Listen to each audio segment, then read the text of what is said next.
Hello students, कैसे हैं आप? आई होप सब आप अच्छे होंगे और घरों में अपने अपने खुश होंगे। तो बच्चों, लास्ट क्लास के अंदर हमने क्या देखा था? लास्ट क्लास में हमने योजी ऊतक की कोशिकाओं के बारे में चर्चा करी थी और उसमें हमने दो प्रकार की कोशिकाओं को समझ भी लिया था। एक थी हमारी फाइब्रोब्लास्ट सेल, जिसे हम तंतुकोरक कोशिका कहते हैं, और दूसरी थी हमारी मैक्रोफेजेस या हिस्टियोसाइट्स। उसके बारे में भी हमने चर्चा कर ली थी। ठीक है, तो उसके बारे में सब कुछ समझ लिया था हमने। आज हम चर्चा करेंगे हमारी तीसरी कोशिका के बारे में, जो है हमारी मास्ट सेल। ठीक है, तो सबसे पहले हम आपका जो है वो हेडिंग लिख लेते हैं हमारी मास्ट सेल की। तो आज इसके बारे में हम चर्चा करने वाले हैं, वो है हमारी मास्ट सेल। ठीक है, अब देखिए ये जो मास्ट सेल है ये कैसी है? यह जो है संख्या में अधिक उपस्थित होती हैं, ठीक है, और तथा छोटे छोटे आकार में उपस्थित होती हैं। ठीक है, ये जो मास्ट सेल है संख्या में अधिक उपस्थित है और छोटे छोटे आकार में उपस्थित होती हैं। इनके मध्य में जो केंद्रक उपस्थित होता है वो कैसा होता है? एस शेप्ड का होता है। ठीक है, दो बात हो गई। तीसरी बात, यह किस प्रकार की होती हैं? ये आप मानिए कि जो हमारे रक्त में जो बेसोफिल्स होती है ना, ये उनके समान होती हैं। ठीक है, कैसे? जो बेसोफिल्स होती है वो क्या है? हमारे रक्त के अंदर व्हाइट ब्लड सेल्स की बनाती हैं। ठीक है ना, व्हाइट ब्लड सेल्स की तरह। तो इसी तरह से ये जो मास्ट सेल है इनमें क्या होती हैं? ये बेसोफिल्स के समान ही कार्य करती हैं। तो एक एक करके हम इसको पॉइंट्स को समझ लेते हैं और लिख लेते हैं। ठीक है, तो पहला पॉइंट हमारा क्या है? पहला पॉइंट है हमारा कि मास्ट कोशिकाएं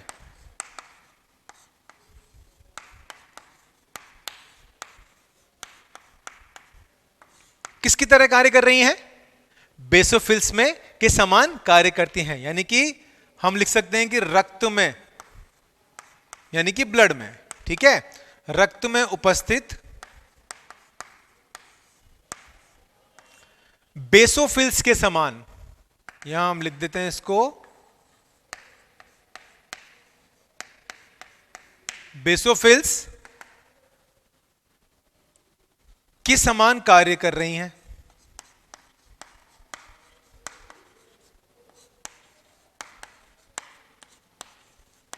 ठीक है, पहली चीज क्लियर हो गई। ठीक है, दूसरी यह क्या है? संख्या में यह भी अधिक उपस्थित है। ठीक है, नेक्स्ट पॉइंट, संख्या में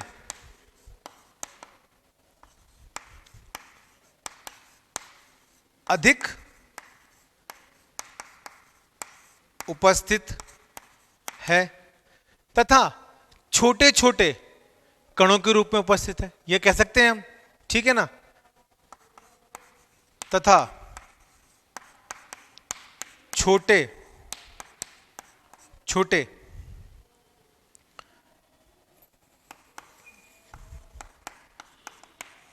कणों के रूप में उपस्थित है।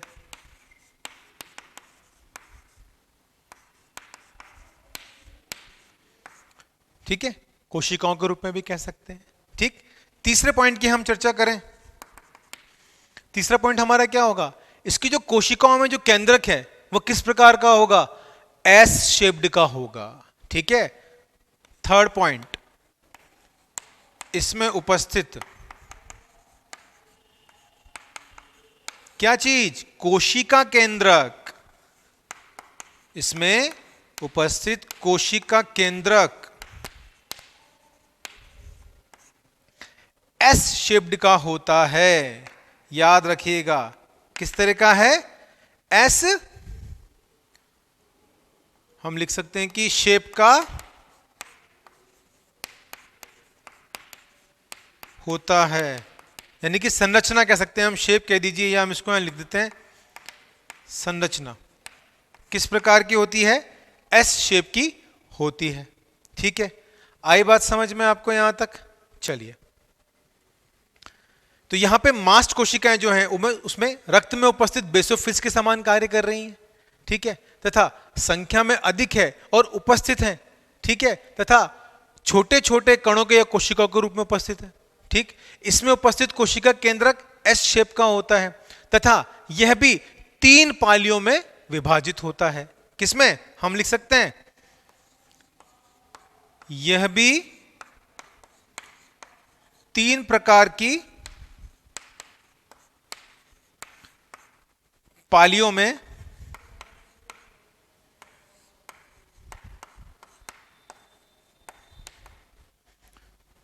बटा हुआ होता है।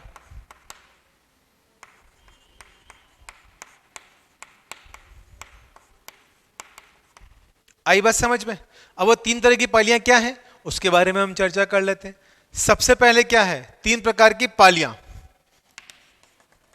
ठीक है, तो अब 3 प्रकार की पालियों में सबसे पहले है हमारी, किस चीज का स्त्रावण होगा? यहां पर स्त्रावण होगा आपके सेरोटोनिन में। ठीक है, आपके स्त्रावण होगा इसमें हिपेरिन का। ठीक है, इसी तरह से हम इसमें चर्चा करेंगे, तब तक आप ये नोट डाउन कीजिए। ठीक है, हाँ तो बच्चों हम चर्चा कर रहे थे मास्ट कोशिकाओं की। ठीक है, अब हम यहां पे सबसे पहले किसकी बात करेंगे? अब हम बात करेंगे मास्ट सेल्स के कार्य की। ठीक है, तो हम यहां क्या लिखेंगे? हम यहां लिखेंगे मास्ट सेल के कार्य। तो हम सबसे पहले हमारी हेडिंग ही डाल लेते हैं, मास्ट कोशिका के कार्य। ठीक है, इसमें अब हम आगे चर्चा करेंगे मास्ट कोशिका के कार्यों की। तो इसमें सबसे पहला पॉइंट हम डालते हैं, पहला पॉइंट हमारा जो है हमारा हिस्टामिन का स्त्रावण। ठीक है, किसका? हिस्टामिन का। तो यहां हम लिख सकते हैं हिस्टामिन का स्त्रावण। इसको इंग्लिश में भी हम किस नाम से जानते हैं? हिस्टामिन के नाम से ही जानते हैं। ठीक है, चलिए अब हिस्टामिन क्या है? हिस्टामिन हम कह सकते हैं कि एक तरह का, हम क्या कहें कि एक तरह का हार्मोन कह सकते हैं कि एक तरह का क्या है, स्त्रावण कर रहा है। ठीक है, तो हिस्टामिन में हम सबसे पहले पॉइंट किसकी बात कर लेते हैं? यह एक प्रकार का अमीनो अम्ल है। हम इसको हार्मोन है क्या बोले? एक तरह का अमीनो अम्ल व्युत्पन्न है। तो हम यहां लिखेंगे यह एक प्रकार का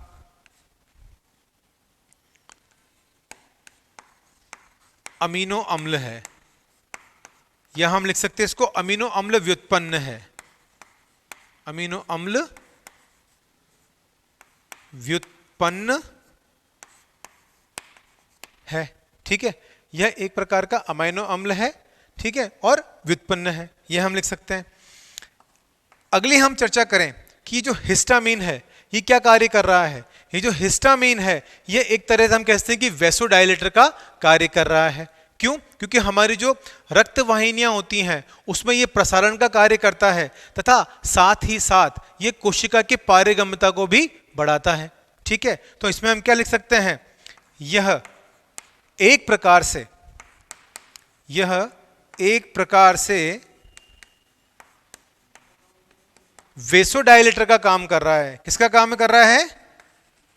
वेसोडायलेटर का काम कर रहा है, का कार्य कर रहा है। तथा वेसोडायलेटर से हमारा क्या मीन है? ठीक है, वेसोडायलेटर मतलब हमारी जो रक्त वाहिनियां हैं उनका ये प्रसारण कर रहा है। ठीक है, तो हम लिख सकते हैं नेक्स्ट पॉइंट में, हम यहां लिख सकते हैं यह हमारी रक्त वाहिनियों का प्रसारण कर रहा है, का प्रसारण तथा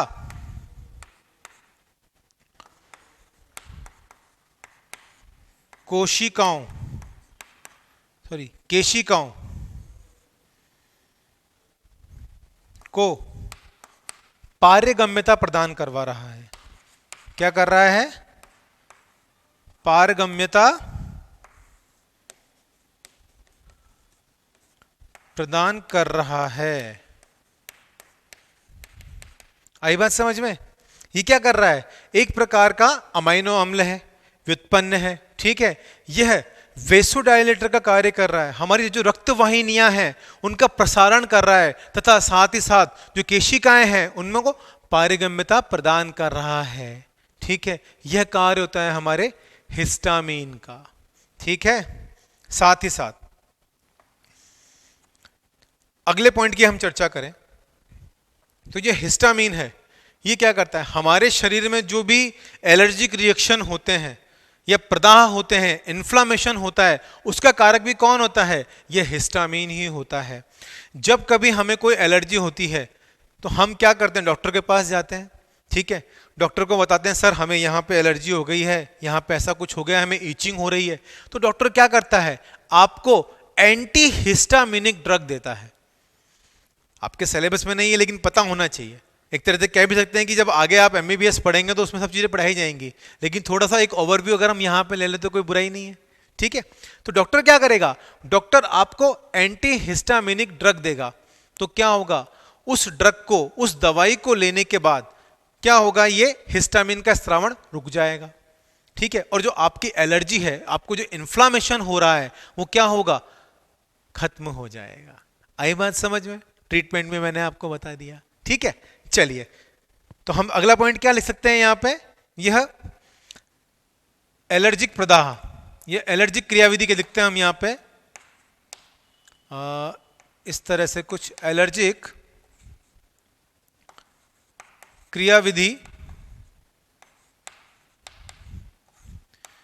वह प्रदाह अर्थात इन्फ्लामेशन, क्या लिख सकते हैं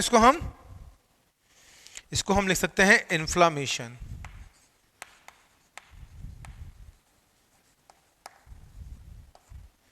ठीक है।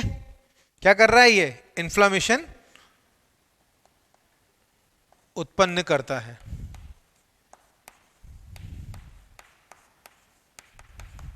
आई बात समझ में? क्लियर यहां तक? चलिए, अब हम नेक्स्ट बात करते हैं किसकी, हिस्टामिन का स्रावण हमने देख लिया, अब हम बात करते हैं किसकी, सेरोटोनिन के स्रावण की, ठीक है। नेक्स्ट पॉइंट है हमारा सेरोटोनिन का स्रावण।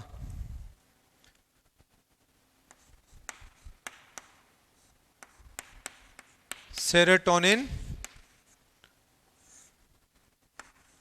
का स्रावण, ठीक है। सेम, इसको भी क्या बोलेंगे हम, यह भी एक प्रकार का कैसा है, एक अमाइनो अम्ल व्युत्पन्न है, बिल्कुल सही।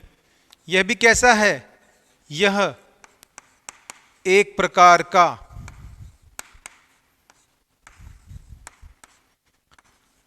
अमीनो अम्ल वही व्युत्पन्न है, ठीक है बच्चों। बिल्कुल जस्ट हम कह सकते हैं कि इसका उल्टा, ठीक है। दूसरे पॉइंट की हम चर्चा करें तो यहां पर ये क्या काम कर रहा था, यहां पर जो हिस्टामीन है वो वेसोडाइलेटर का कार्य कर रहा था, और हम चर्चा कर रहे हैं सेरोटोनिन की, यहां पर यह वेसोकॉन्ट्रिक्टर का कार्य करेगा। ध्यान रखिएगा, यहां पर यह एक प्रकार से क्या कर रहा है, वेसोकॉन्ट्रिक्टर का कार्य कर रहा है। किसका कर रहा है, वेसोकॉन्ट्रिक्टर का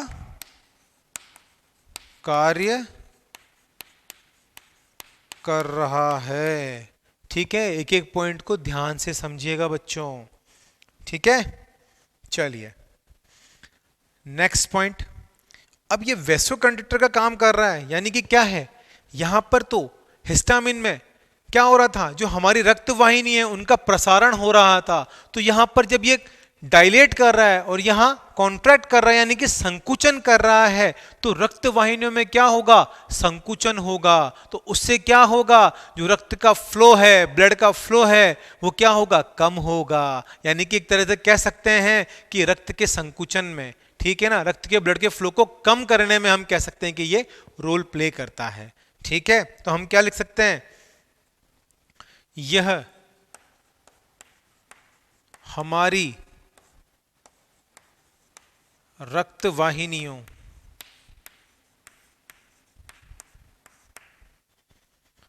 का संकुचन करता है,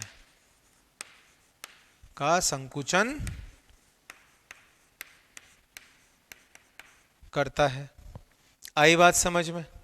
ठीक है, तो यहां पे क्या हुआ, इसने वेसोकॉन्ट्रिक्टर का काम किया, हमारी रक्त वाहिनियों का संकुचन कर दिया। तो उससे क्या होगा, यह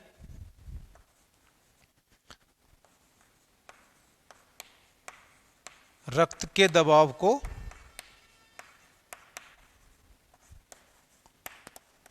कम करता है।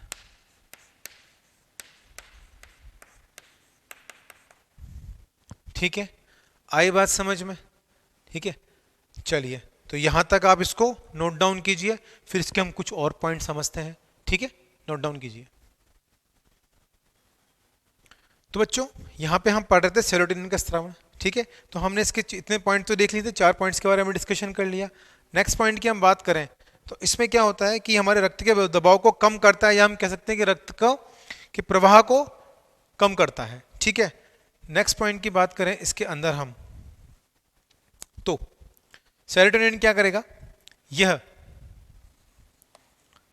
जब कहीं हमें चोट लग जाती है तो हमारे शरीर में क्या करता है, यह रक्त की हानि को कम करता है। तो यहां लिख देते हैं कि हम चोट लगने पर, हम इस तरह से लिख सकते हैं यहां पर, चोट लगने पर, चोट लगने पर यह सेरोटोनिन स्रावित होता है।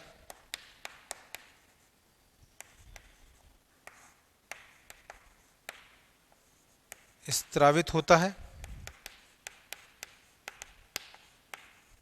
तथा रक्त की हानि को, ठीक है, क्या लिख सकते हैं हम इसको, यहां पे एक तरह से हम लिख सकते हैं यहां पे रक्त की हानि को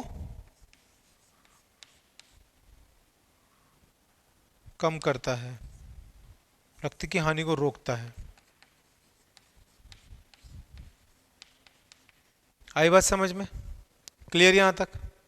ठीक है, सेरोटोनिन का स्रावण देख लिया हमने, हिस्टामिन का स्रावण समझ लिया हमने। तीसरे स्रावण की हम बात करते हैं जो है हमारा आखिरी और लास्ट, वो है हमारा हिपेरिन का स्रावण। ठीक है, यहां तक आपने नोट डाउन कर लिया होगा कंप्लीटली सब कुछ, तो मैं इसको रब कर सकता हूं। ठीक है,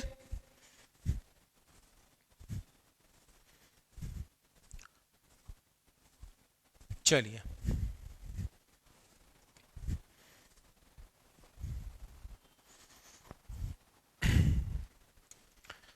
यहां पे हम किसकी बात कर रहे हैं, हम यहां बात कर रहे हैं हिपेरिन के स्रावण की।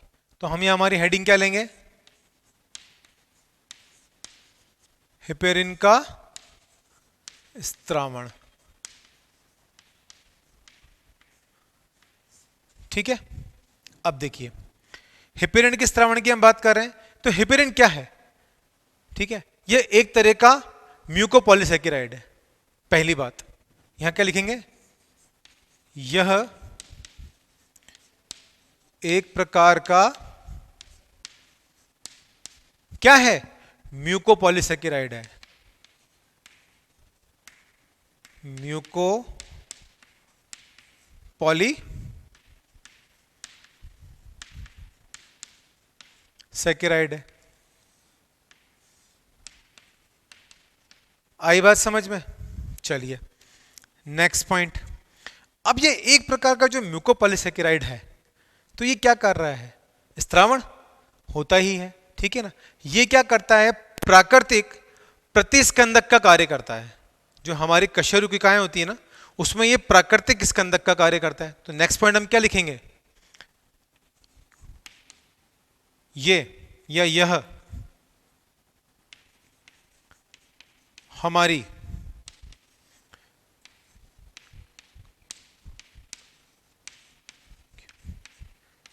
कशेरुकियों में प्राकृतिक हम लिखते हैं प्रतिस्कंदक, प्राकृतिक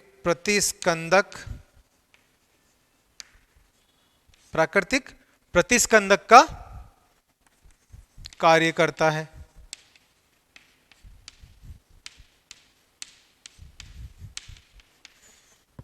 ठीक है, नेक्स्ट पॉइंट, तीसरे पॉइंट की हम चर्चा करें। तीसरे पॉइंट में क्या कर रहा है, ये जो कशेरुकियों में प्राकृतिक प्रतिस्कंदक का कार्य है, इसी के साथ साथ जो हमारी रक्त वाहिनियां हैं उसमें क्या कर रहा है, ये क्लोटिंग जो इफेक्ट होता है ना, जब कहीं चोट लग जाती है तो क्या होता है, खून का थक्का बन जाता है, ठीक है ना, तो वो कार्य कौन करता है, वो कार्य भी हेपेरिन करता है। ठीक है, तो यहां पे क्या है, यह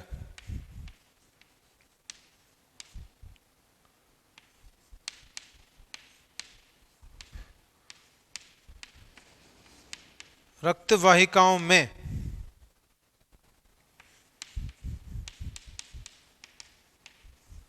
क्लोटिंग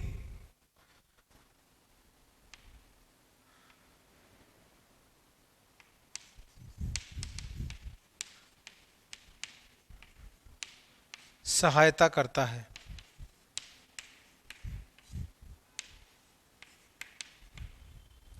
ठीक है, क्लोटिंग में सहायता इन द सेंस, कहने का मतलब हमारा यह है कि यह प्रोथ्रोम्बिन को थ्रोम्बिन में रोकता है, यह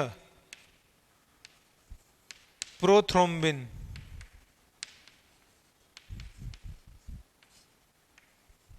को थ्रोम्बिन में कन्वर्ट होने से रोकता है।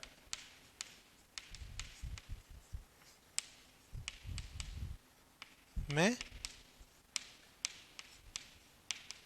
रोकता है। आई आपको बात समझ में, ठीक है ना, ब्लड कोटिंग में होने से रोकता है। ठीक है, कशेरुकियों में प्राकृतिक प्रतिस्कंदन का कार्य करता है, क्लोटिंग में रोकने में सहायता करता है। हम यहां लिख सकते हैं, मैं रोकने में सहायता। ठीक है, आई बात समझ में। तो इस तरह से हमने क्या देखा, हमने हेपेरिन का भी स्त्रावण समझ लिया यहाँ पे कि एक प्रकार का म्यूकोपॉलीसेकेराइड है, हमारी कशेरुकियों में प्राकृतिक प्रतिस्कंदक का कार्य करता है तथा रक्त वाहिकाओं में क्लोटिंग को रोकने में सहायता करता है तथा प्रोथ्रोम्बिन को थ्रोम्बिन में भी कन्वर्ट होने से रोकता है। ठीक है, पहले हमने बात कर ली थी मांस कोशिका के सभी कार्यों को हमने समझ लिया है, हिस्टामिन का स्त्रावण हमने देख लिया। ठीक है, साथ ही हमने सेरोटोनिन का श्रवण भी देख लिया। इसके बाद हम नेक्स्ट बात करेंगे हमारी किसकी, एडिपोज टिश्यू की। तब तक आप इसको नोट डाउन कीजिए। ठीक है बच्चों, ये आपने नोट डाउन कर लिया होगा। ठीक है, मैं इसको रब कर देता हूं। तो इसके बाद जो हम चर्चा करेंगे वो किसकी करेंगे, हम एडिपोज सेल्स की या एडिपोसाइट्स के बारे में हम चर्चा करेंगे। ठीक है बच्चों,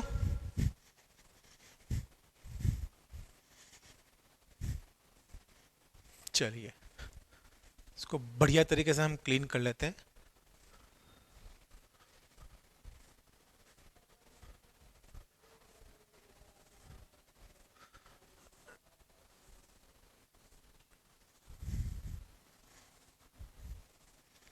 ठीक है, चलिए। हाँ तो बच्चों, हम किसके बारे में बात कर रहे थे, हम बात कर रहे थे हमारी मांस सेल के कार्य के बारे में। ठीक है, हमने हेपेरिन के स्त्रावण तक इसमें पढ़ लिया था। अगला जो हम लेने वाले हैं मांस सेल का जो कार्य है वो है हमारा वसा कोशिका, जिसे हम एडिपोस सेल्स के नाम से भी जानते हैं। ठीक है, तो उसके बारे में हम चर्चा कर लेते हैं। तो पहले हम हमारी हेडिंग नोट डाउन कर लेते हैं। हमारी हेडिंग क्या है, हमारी हेडिंग है वसा कोशिका।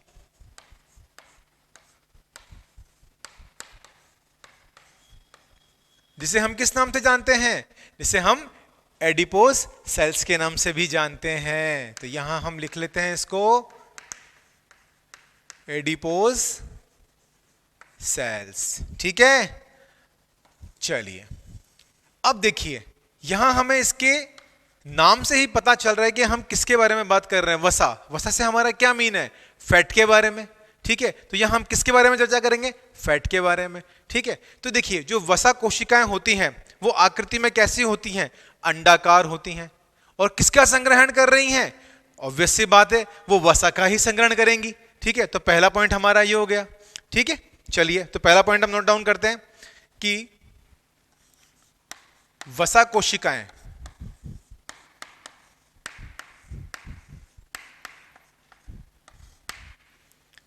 अंडाकार होती हैं।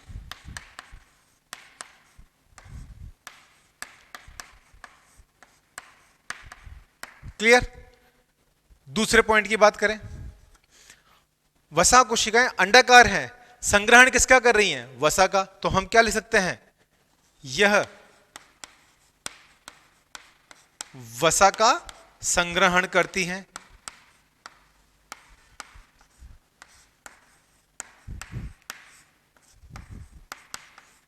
क्लियर? सेकंड पॉइंट हो गया। थर्ड पॉइंट की हम बात करें तो क्या कहेंगे? वसा का संग्रहण कर रही है तो किस में कर रही है? भाई किसी ना किसी चीज के अंदर होगा। अंडाकार आकृति की कोशिका है, वसा का संग्रहण कर रही है किसमें? वसा गोलिका में। ठीक है, तो ये क्या लिखेंगे हम? इसे हम लिखेंगे यह वसा का संग्रहण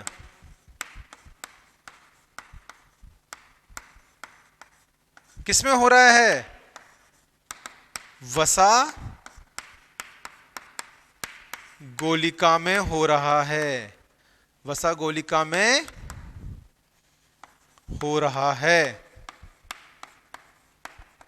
आई बात समझ में? ठीक है, अब जो वसा का संग्रहण है ये वसा गोलिका कर रही है। अब ये जो वसा गोलिका है ये किससे मिलकर बनी है? ये भी हमें पता होना चाहिए। तो ये जो वसा गोलिका है बच्चों, ये वसा गोलिका छोटे छोटे वसा की जो बूंदें होती हैं ये उनसे मिलकर बनती है। हमारा नेक्स्ट पॉइंट। ठीक है, तो हम क्या लिख सकते हैं? यह वसा गोलिका किससे मिलकर बन रही है? वसा की छोटी छोटी बूंदों, वसा की छोटी छोटी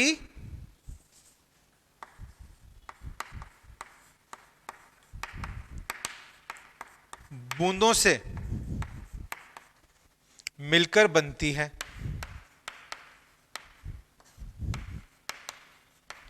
छोटी छोटी बूंदों से मिलकर बनती हैं। क्लियर? आ गई बात समझ में? यहां पे भाई क्या हुआ? वसा कोशिकाएं कैसी हैं? आकृति में अंडाकार हैं। अंडाकार हैं तो किसका संग्रहण करेगी? वसा का संग्रहण करेगी। ठीक है, वसा का संग्रहण किसमें हो रहा है? वसा गोलिका में हो रहा है। और जो वसा गोलिका है वो किससे मिलकर बन रही है? वो छोटी छोटी वसा की बूंदों से मिलकर बन रही है। ठीक है, अब इसी के आधार पर हम इसको दो भागों में विभाजित कर सकते हैं। एक तो हमारी होगी एक वसीय गोलिका। क्या लिखेंगे हम उसे? हम बोल सकते हैं कि एक वसा, एक गोलिकीय वसा कोशिका और एक बहुगोलिकीय वसा कोशिका। दो भागों में हम इसको विभाजित करेंगे। तो आइए इसके विभाजन की तरफ बढ़ते हैं। ठीक है, तो हम यहां लिखते हैं इसको कि हम वसा कोशिका को दो भागों में विभाजित करेंगे। तो सबसे पहले हम हमारी हेडिंग लिख लेते हैं, वसा कोशिका। ठीक है, वसा कोशिका को हमने कितने भागों में विभाजित करा? दो भागों में। कौन कौन से? सबसे पहला भाग है हमारा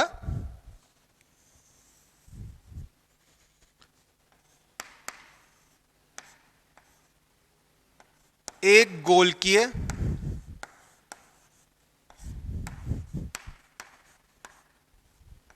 वसा कोशिका। ठीक, दूसरी कौन सी होगी? द्विगोलकीय वसा कोशिका? नहीं, बहुगोलकीय वसा कोशिका। दूसरी कौन सी होगी बच्चों? बहुगोलकीय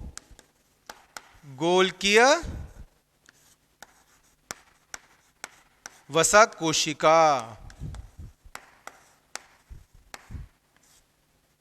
आई बात समझ में? क्लियर है?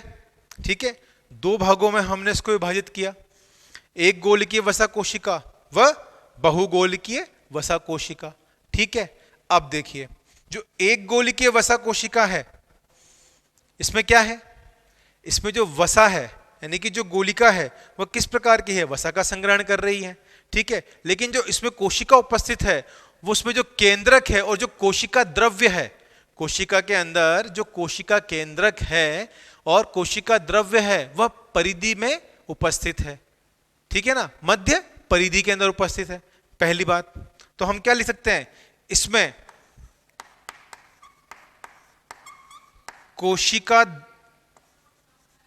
द्रव्य व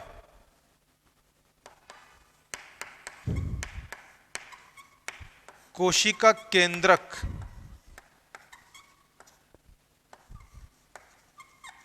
मध्य परिधि में स्थित है,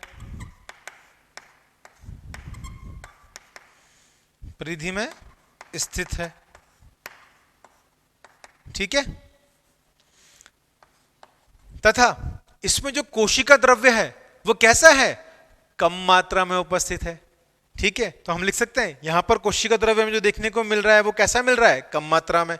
तो यहां हम नेक्स्ट पॉइंट लिख सकते हैं हमारा कि कोशिका द्रव्य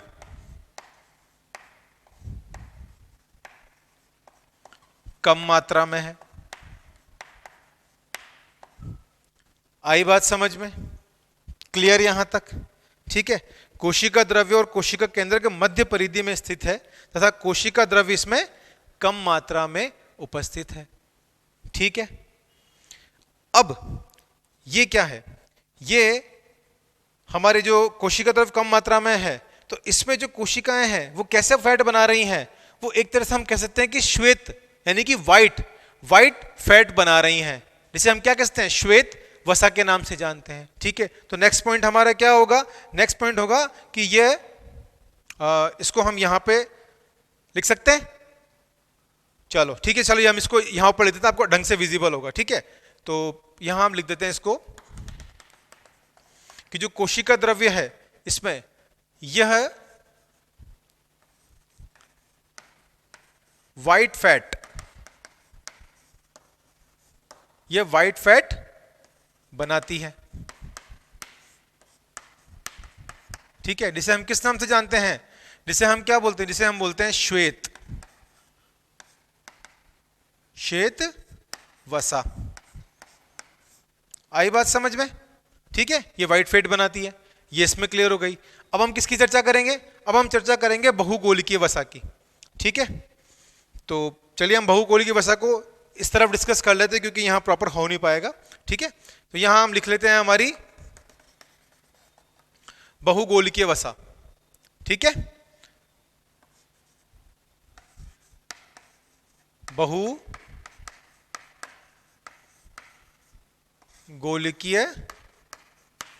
वसा। ठीक है, पहली चीज। अब देखिए हमने क्या देखा, जो एक गोलिकीय वसा कोशिका है उसमें क्या था, कोशिका द्रव्य और कोशिका केंद्रक मध्य परिधि में स्थित था। ठीक है ना, जबकि यहां पर हम बात कर रहे हैं किसकी, बहुगोलिकीय वसा की, तो इसमें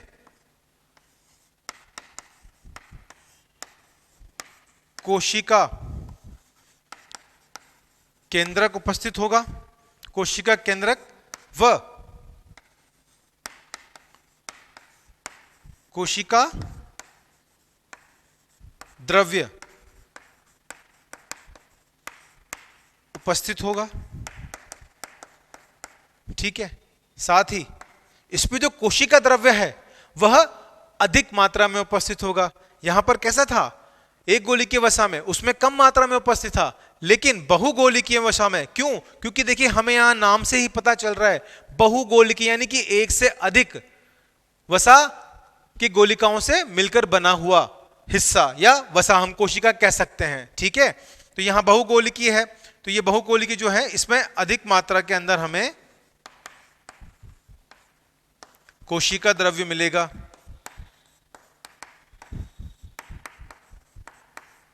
कोशिका द्रव्य उपस्थित, ये हम लिख सकते हैं। आई बात समझ में? ये एक से अधिक बहुकोलिकीय वसाओं से मिलकर बनी है, और वो जो एक गोलिकीय वसा है वो एक गोलिकीय वसा से मिलकर बनी है। ठीक है, चलिए अब इसमें अगली बात क्या करेंगे हम चर्चा करेंगे ये कैसा फैट बना रही थी। ये व्हाइट फैट बना रही थी, यानी कि श्वेत वसा का निर्माण हो रहा था। लेकिन यहां पर ये कैसा फैट बना रही है, ये यहां पे ब्राउन फैट बना रही है, यानी कि भूरी वसा कह सकते हैं हम। ठीक है, तो ये यहां पे कैसा बना रही है, यह ब्राउन फैट।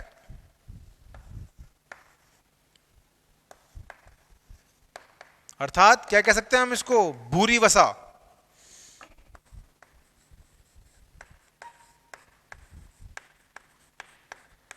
ठीक है ना, भूरी वसा बना रही है। आई बात समझ में, क्लियर हुआ यहां तक। ठीक है, हमने वसा कोशिका की बात करी। वसा कोशिका में हमने इसको दो भागों में विभाजित किया, एक गोलिकीय वसा कोशिका और बहुगोलिकीय वसा कोशिका। दोनों के बारे में हमने पढ़ लिया। एक गोलिका वसा कोशिका में कौन सी कोशिका द्रव्य, जो कोशिका द्रव्य है वो कोशिका केंद्रक उपस्थित है, इसमें भी उपस्थित है। ठीक है ना, लेकिन उसमें जो कोशिका द्रव्य है एक गोलिकीय वसा कोशिका में वो क्या है, कम मात्रा में है। और हमारी बहुगोलिकीय वसा कोशिका के अंदर जो कोशिका द्रव्य है वह अधिक मात्रा में है। एक गोलिकीय वसा कोशिका जो है वह व्हाइट फैट बना रही है, जबकि हमारी जो बहुगोलिकीय वसा कोशिका है वह ब्राउन फैट बना रही है। ठीक है, तो आप इसको यहां तक नोट डाउन कीजिए, फिर हम आगे चर्चा करते हैं।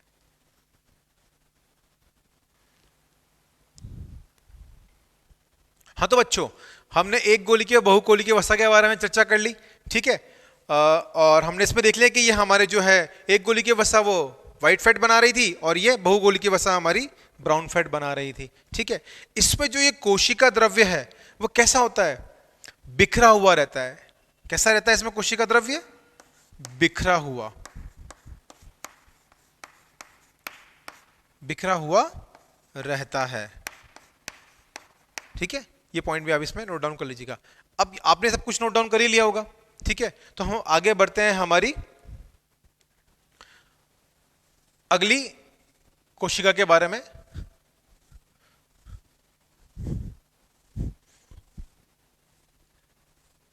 चर्चा करते हैं आपसे।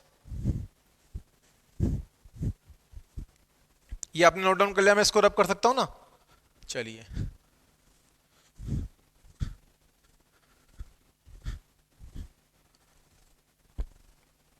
क्लीन कर लेते हैं इसे एक बार।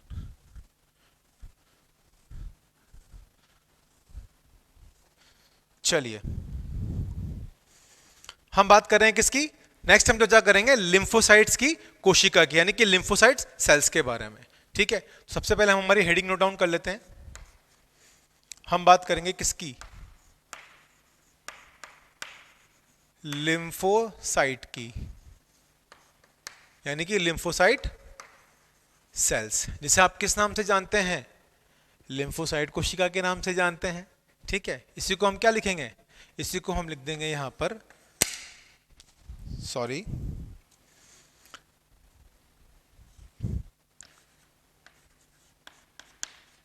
लिम्फोसाइट कोशिका।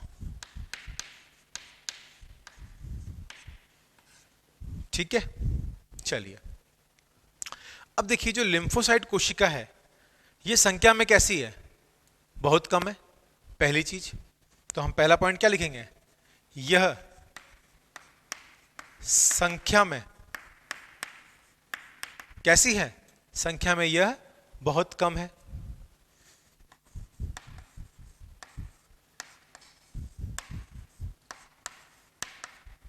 पहली बात, संख्या में बहुत कम है और साइज के हिसाब से क्या है, ये बहुत छोटी है। ठीक है, संख्या में बहुत कम है तथा हम कह सकते हैं कि यह साइज के हिसाब से, यानी कि इसके आकार के हिसाब से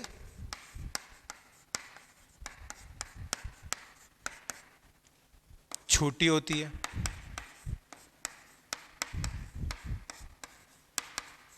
ठीक है, आई बात समझ में।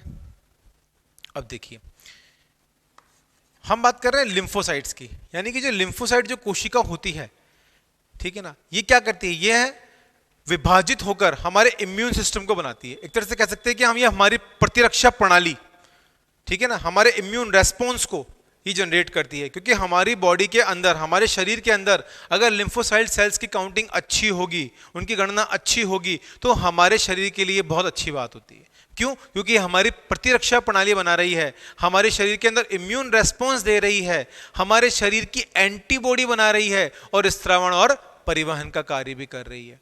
तो इस तरह से हम कहते हैं कि लिम्फोसाइट एक बहुत ही महत्वपूर्ण जो है वो अपनी अदायगी देती है या अपना महत्वपूर्ण कार्य करती है हमारे शरीर के अंदर। ठीक है, तो अगले पॉइंट में हम क्या लिख सकते हैं कि जो लिम्फोसाइट कोशिका है यह विभाजित होकर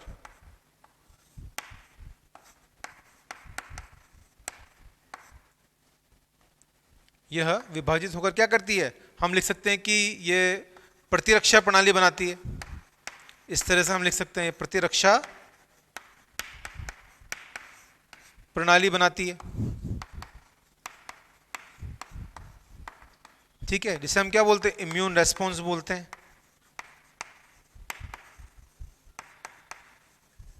ठीक है, आई बात समझ में। चलिए अगली हम बात करें तो इम्यून रेस्पॉन्स के साथ में क्या कर रही है, यह हमारी एंटीबॉडी बना रही है। क्या बना रही है, यह हमारी एंटीबॉडी भी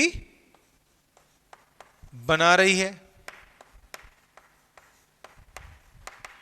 तथा स्त्रावण व परिवहन का कार्य भी कर रही है। लिख सकते हैं हम, यह स्त्रावण तथा परिवहन का कार्य भी कर रही है। आई बात आपको समझ में? ठीक है, चलिए लिम्फोसाइट की कोशिका है, इम्यून रेस्पॉन्स दे रही है, एंटीबॉडी बना रही है। ठीक है, अब इसके बाद हम बात करते हैं किसकी, हमारी अगली, यानी कि वो है हमारे लिम्फोसाइट सेल्स के बारे में। ठीक है, तो आप यहां तक नोट डाउन कीजिए, फिर हम आगे चर्चा करते हैं। ठीक है बच्चों, तो देखिए लिम्फोसाइट सेल के बारे में हम चर्चा कर ली। इसमें एक पॉइंट हम और नोट डाउन कर लेते हैं कि इसमें जो कोशिकाएं होती हैं, जो कोशिका केंद्रक है वो कैसा होता है, बड़े आकार का होता है। ठीक है, बड़े आकार का होने के साथ साथ ही क्या होता है कि कोशिका के अधिकांश भाग को घेरे हुए रहता है, और अधिकांश भाग को घेरे हुए रहने के कारण ये कैसा होता है, एक पतली परिधि के रूप में ये उपस्थित होता है। और इसमें जो कोशिका द्रव्य है वह भी कम मात्रा में उपस्थित होता है। ठीक है, तो इस पॉइंट को भी हम लिख लेते हैं। इसमें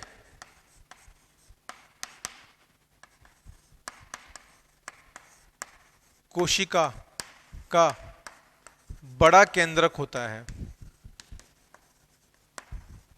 बड़ा केंद्रक होता है तथा यह कोशिका के अधिकांश भाग को घेरे हुए रहता है। यह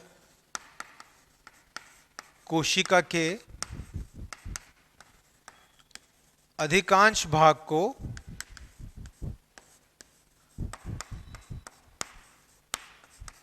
घेरे रहता है।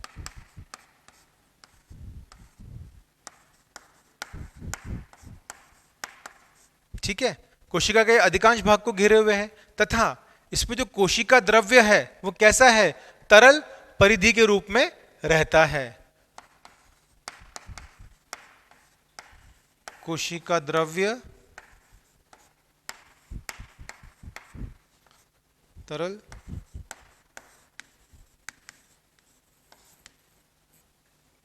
परिधि के रूप में, या पतली, हम तरल की जगह से लिखते हैं पतली परिधि के रूप में, हम लिखेंगे इसे पतली परिधि के रूप में उपस्थित होता है।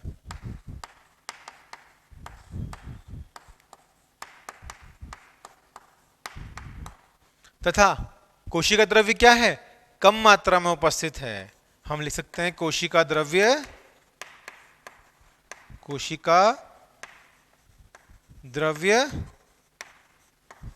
कम मात्रा में उपस्थित है। ठीक है, आई बात समझ में? ठीक है, चलिए नेक्स्ट चर्चा करते हैं हम किसकी? प्लाज्मा सेल्स की। ठीक है,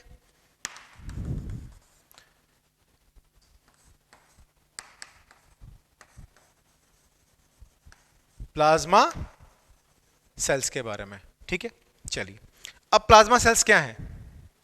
प्लाज्मा सेल्स जो होती हैं वो संख्या में कम उपस्थित होती हैं। तो हम पहला पॉइंट क्या लिख सकते हैं? संख्या में कम उपस्थित। ठीक है, और प्लाज्मा सेल्स को पता है एक बहुत ही इंपॉर्टेंट नाम से भी जानते हैं, महत्वपूर्ण है, पूछ लिया जाता है आपसे एग्जाम में, कार्टविल स्ट्रक्चर। ठीक है, या कार्टविल सेल्स होती है। तो इसको किस नाम से जानते हैं? इसे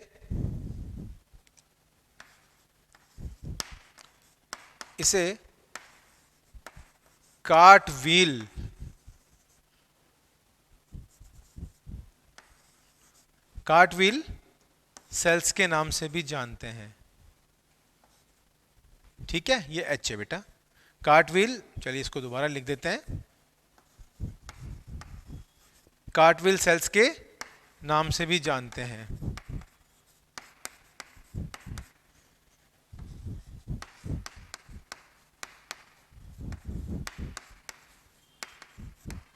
ठीक है, चलिए नेक्स्ट हम बात करते हैं इसमें क्या हमने बोला, कार्टविल सेल्स। अब कार्टविल सेल्स क्यों बोला? क्योंकि इसमें क्या होती है, जैसे आपने घोड़ा गाड़ी देखी है, पुराने टाइम में जो बैलगाड़ी या घोड़ा गाड़ी होती थी, तो उसमें कैसा जो उसका पहिया होता था वो किस तरह से होता था? बिल्कुल इसी तरह से। मतलब उसमें क्या होता था कि बीच में जो एक, आप सपोज कीजिए इस तरह से हम बता लेते हैं कि ये आपका एक पहिया मान लीजिए। ठीक है, कार्टविल जिसे हम बोल रहे हैं, इसमें क्या है, कुछ इस तरह से बीच में ये चक्का हो गया, तो इसे हमने क्या बोल दिया, ये कोशिका का केंद्रक भाग हो गया। ये कुछ इस तरह से, कुछ इस तरह से, ये देखिए आप, ये कुछ ऐसा ही होता है ना कार्टविल का स्ट्रक्चर। ठीक है ना, तो इसी तरह से क्या होता है, इसमें जो सेल्स होती हैं उसको हम क्या बोलते हैं? कार्टविल सेल्स के नाम से भी बोलते हैं, जो हमारी प्लाज्मा सेल्स होती हैं। ठीक है, चलिए नेक्स्ट पॉइंट की हम चर्चा करें। तो कार्टविल स्ट्रक्चर हमने इसको बोला, इसमें जो कोशिका होती है, जो केंद्रक उपस्थित होता है, वह मध्य में उपस्थित है। ठीक है ना, साथ ही साथ क्या कर रहा है, जो एक कोशिका मध्य में उपस्थित है, तो इसके ये अधिकांश भाग को ये भी घेरे हुए हैं। ठीक है, तो हम क्या लिख सकते हैं? कोशिका में केंद्रक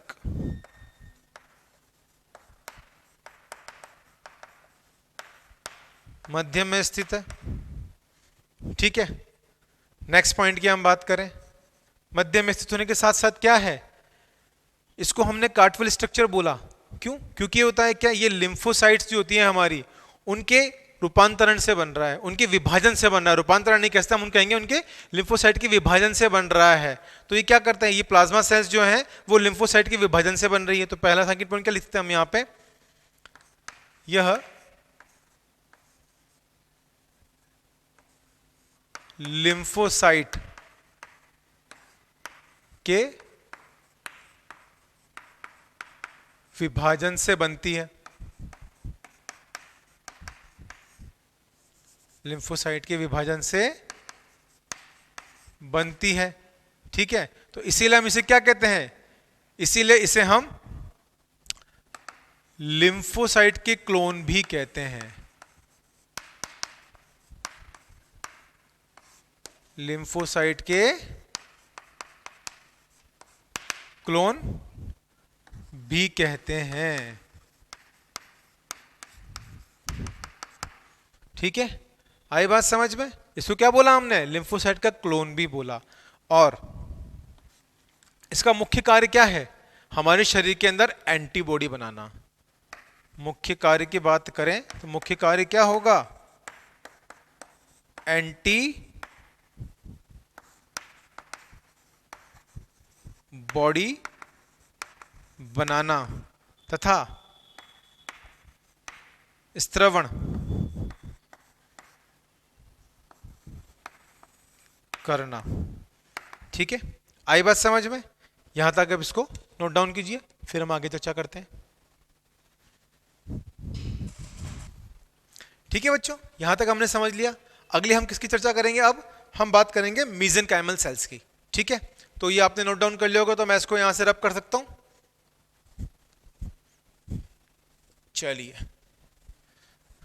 नेक्स्ट हम चर्चा करने वाले हैं मीजेनकाइमल सेल की। ठीक है बच्चों, चलिए।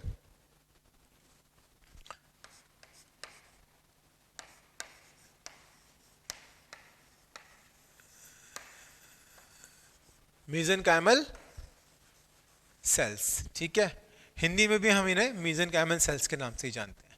चलिए ठीक है, सबसे बड़ी बात, पहले पॉइंट की हम चर्चा करें तो पहले पॉइंट में क्या होगी? ये संख्या में क्या है? बहुत कम है। पहली चीज हो गई, यह संख्या में बहुत कम है। ठीक है, और साइज में क्या होती हैं? बहुत छोटी होती हैं। तथा हम लिख सकते हैं क्या? संख्या में कम व आकार में छोटी होती हैं।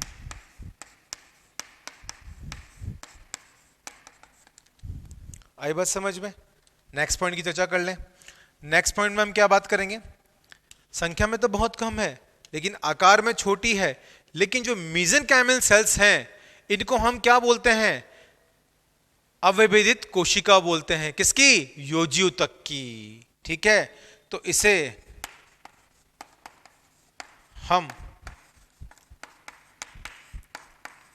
योजी ऊतक की अविभेदित कोशिका भी कहते हैं। अविभेदित कोशिका भी कहते हैं। आई बात समझ में? कोशिका की योजी ऊतक की अविभेदित कोशिका के नाम से भी जानते हैं। तो हमने पहले भी चर्चा करी थी, अविभेदित कोशिका क्या होती है? जो रूपांतरित होकर नई कोशिका का निर्माण कर ले। क्या? तो यह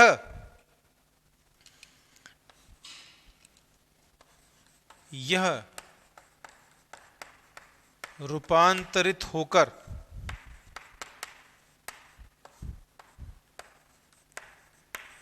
नई कोशिका का निर्माण कर ले या निर्माण करती है। निर्माण करती है। इसीलिए इन मीजेनकाइमल सेल्स को हम किस नाम से जानते हैं? टोटीपोटेंट सेल के नाम से भी जानते हैं। किस नाम से जानते हैं? इसे हम क्या बोल सकते हैं? इसे हम बोल सकते हैं टोटीपोटेंट सेल्स। ठीक है, टोटीपोटेंट सेल यानी कि इसमें क्या होती है? रीजनरेशन की पावर होती है, दोबारा से किसी नई कोशिका को जन्म देने की क्षमता होती है। ठीक है ना, तो हम कह सकते हैं कि नई कोशिका की को जन्म देने की क्षमता होती है। नई कोशिका को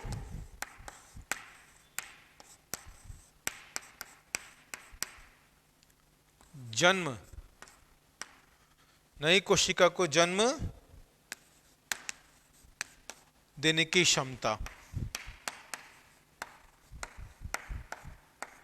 आई बात समझ में? तो उसे क्या बोलते हैं हम? टोटीपोटेंट सेल बोलते हैं। ठीक है, आपने आपके घर में देखा होगा क्या होता है? जो लिजर्ड होती है, छिपकली, छिपकली बोलते हैं ना सब, है ना, दीवारों पे चिपकी हुई रहती है। तो आपने कभी नोटिस किया होगा कि आप क्या करते हैं? कभी उसको भगाते हैं तो एकदम से क्या होता है कि जैसे आप उस पर आप चोट देना चाहते हैं, उसे भगाना चाहते हैं, तो क्या होता है कि वो अपने पूंछ वाला जो हिस्सा है वो छोड़ देती है। देखा होगा ना आपने, होता है ना ऐसा? बिल्कुल बिल्कुल। तो इसमें क्या होता है? छिपकली के अंदर टोटीपोटेंट सेल प्रेजेंट होती है। ठीक है, तो उसकी वजह से इसको हम क्या बोलते हैं? पुनरुद्भवन भी कह सकते हैं एक तरह से। क्या बोलेंगे? पुनरुद्भवन। बिल्कुल, बहुत अच्छा शब्द है। इसे हम क्या बोलते हैं? पुनरुद्भवन। ठीक है, इनमें पुनरुद्भवन की क्षमता उपस्थित होती है। तो ये पुनरुद्भवन की क्षमता है, इसकी वजह से क्या होता है कि जो इनमें पीछे का जो पार्ट है, इनके जो पूंछ वाला पार्ट होता है, ये क्या होता है, वापस से बन जाता है। ठीक है, और ऐसे ही होती है देखिए हमारी स्टार फिश, ठीक है ना, तारा मछली। उसमें क्या होता है, अगर आपने स्टार फिश को एक तरफ से कट कर दिया तो वहां से एक पूरी की पूरी नई स्टार फिश जन्म ले लेती है। जब हम एनिमल किंगडम में पढ़ेंगे तब इसको हम विस्तृत रूप से पूरा विस्तार से हम इसको बारे में चर्चा करेंगे। ठीक है ना। तो बच्चों यहां तक आज हमने देख लिया मेसेनकाइमल सेल्स के बारे में कंप्लीटली। ठीक है, अब इसके बाद हम बात करेंगे हमारे योजूतक के तंतुओं के बारे में, यानी कि फाइब्रस ऑफ कनेक्टिव टिश्यू के बारे में। तो आई होप कि आशा करता हूं कि आज का जो लेक्चर था वो आपको पूरी तरह समझ में आया होगा। तो आज के लिए बस इतना ही, बहुत बहुत धन्यवाद।